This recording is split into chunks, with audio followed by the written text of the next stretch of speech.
Mungkin yang dokter maksud sistem tuh mungkin seperti yang koin-koin yang lain. Contohnya seperti Ethereum. Apakah semua koin-koin yang lain juga sama? Beda.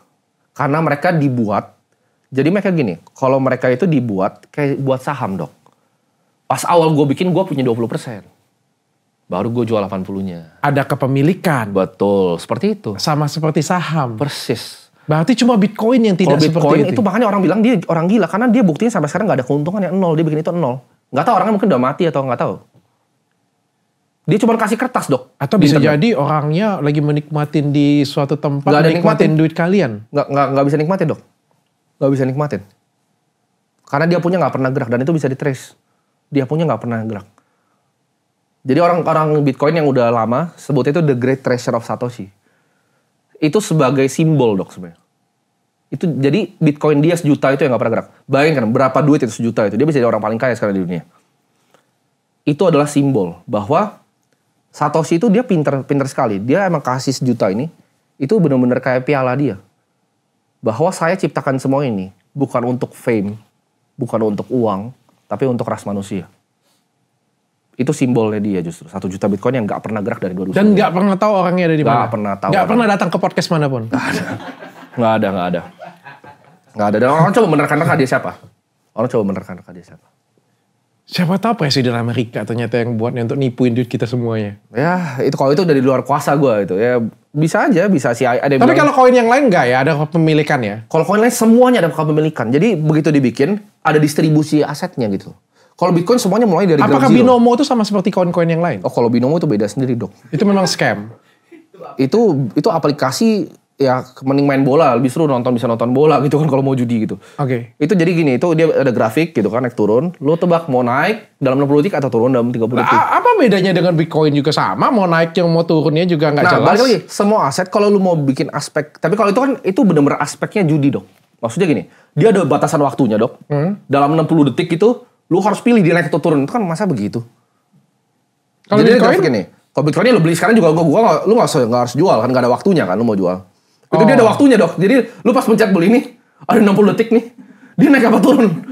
Itu jauh banget. Makanya masyarakat awam yang bilang ini yang mirip gacor. Iya. Jadi kripto juga ada di situ, Dok. Kan grafiknya juga fluktuatif kan, tapi masa 60 detik lu pilih naik apa turun, terus lu taruh 100 juta nih. Kalau lu menang lu dapat 80 juta. Dia masih dapat 20 jutanya lagi.